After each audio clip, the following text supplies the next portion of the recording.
vraiment entrer dans la véhémence de Job. Et ça révolte. Et ça nous fera du bien. Je reprends donc là où j'en étais. Il y avait donc ce discours qui circulait en Israël avant le livre de Job, ce discours communément admis que j'appelle le discours religieusement correct. C'est-à-dire, mon petit père, tu le sais bien, si tu étais bon, tu n'aurais pas de problème dans la vie. Puisque les bons, Dieu est juste, on est tous d'accord, ça c'est une conviction de foi, Dieu est juste, et donc, la justice, si Dieu est comme il doit être, c'est-à-dire comme nous pensons, la justice, ça consiste à récompenser les bons et à punir les méchants. On est tous d'accord. Du moins, on était tous d'accord. Et donc, si tu étais bon, monsieur Job, il ne t'arrive que du bonheur, il t'arrive des malheurs, il faut croire que tu as péché. Et donc, moi, si j'étais toi, je ferais mon examen de conscience. Et quand on fait son examen de conscience, on est, comment dire, on est transformé. Dans le meilleur des cas, on est converti, on redevient bon, et tout s'arrange. C'est tellement simple. C'était ça le discours communément admis.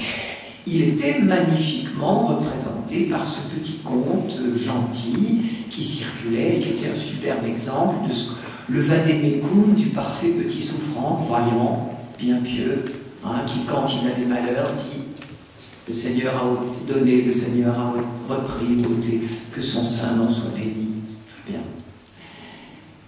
Je vous ai dit, donc ça occupe la partie conte, avec une première partie donc de bonheur, une deuxième partie, acte 2, on va dire, tous les malheurs qui s'abattent sur lui, et une troisième partie, tout s'arrange.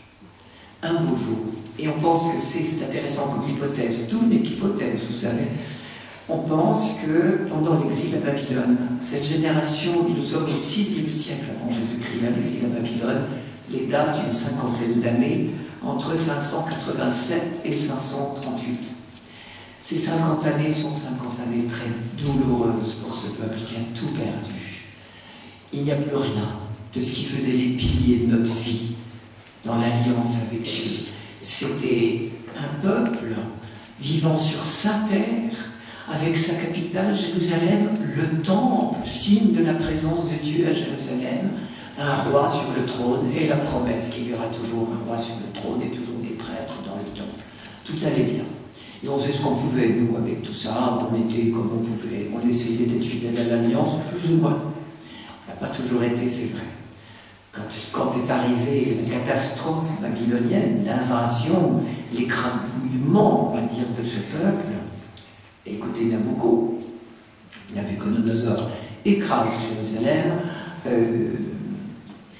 ne tue pas le roi, mais c'est pire que ça, égorge ses fils devant lui, c'est-à-dire la promesse d'avenir, et lui crève les yeux, histoire que le roi reste avec ça. Et tout le peuple a vu, bien sûr, ça se fait en public, ces choses-là, tout le monde voit.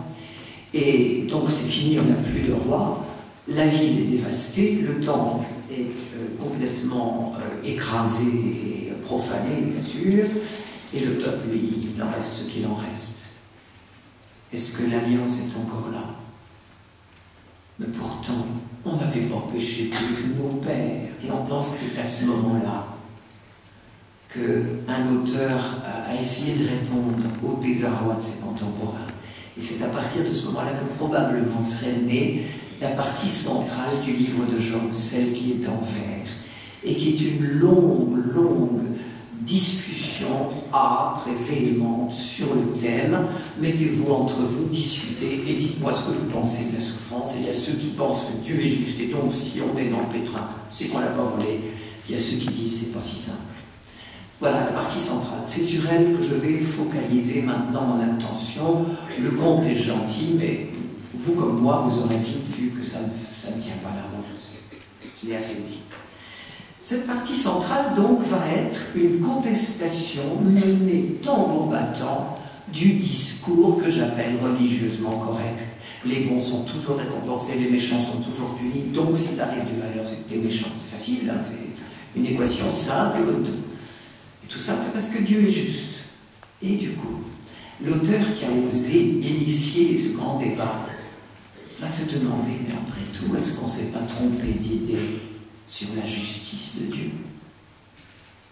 Après tout, c'est notre idée à nous que la justice de Dieu est. Il est entendu que Dieu est juste. C'est notre idée que la justice consiste à toujours récompenser les bons et toujours punir les méchants. Ouais, mais c'est notre idée. Est-ce que c'est celle de Dieu? Ça va être tout l'enjeu de la partie centrale du livre.